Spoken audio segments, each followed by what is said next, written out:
What's going on? So the Scarface and Bonnie couple from St. Louis, Missouri, who pulled guns out on protesters last week who were looking for the mayor's crib, had the protesters come back to their house. And apparently Scarface said hello to my little friend who pulled out the machine gun and his wife, Bonnie. I'm calling him Bonnie because Bonnie from Bonnie and Clyde, but he ain't no Clyde. He's more of a Scarface because he pulled out a little mini machine gun. And I was waiting for him to say hello to my little friend. Weren't to be found when the protesters came back to their crib the second time around. Where were they? They got called out on their hateful ways. So I saw this, and it was a trip how they were in hiding. But let me tell you something. They broke the law.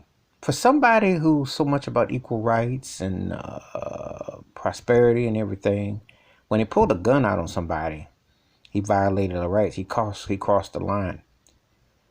See, where I come from, depending on where you are, if you pull out something on somebody, you better be prepared to use it.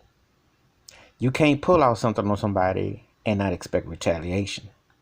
Technically, the St. Louis police force should have arrested the dude and his wife. Scarface and Bonnie, the St. Louis couple who pulled a gun out, should have been arrested. Let's see how tough they is then.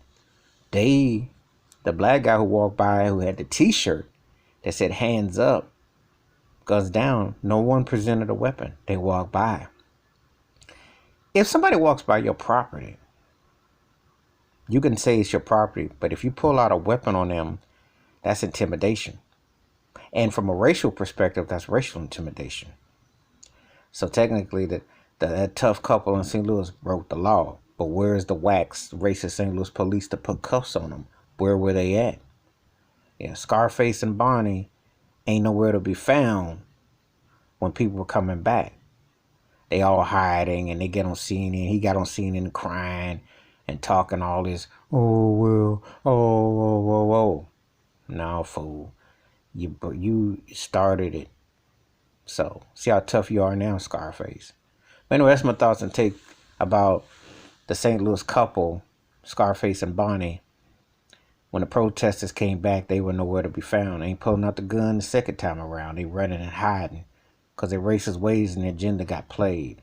Give me your thoughts and your take about the protesters coming back to the St. Louis crib, that mansion, to encounter Scarface and Bonnie. Where were they? Act 2. Hit that like and subscribe and the bell rings. A new video. Wash your hands. Keep your mind clear. Watch out for one another. And if you're going to play bad, you better be bad because someone's going to check your heart. I'm out.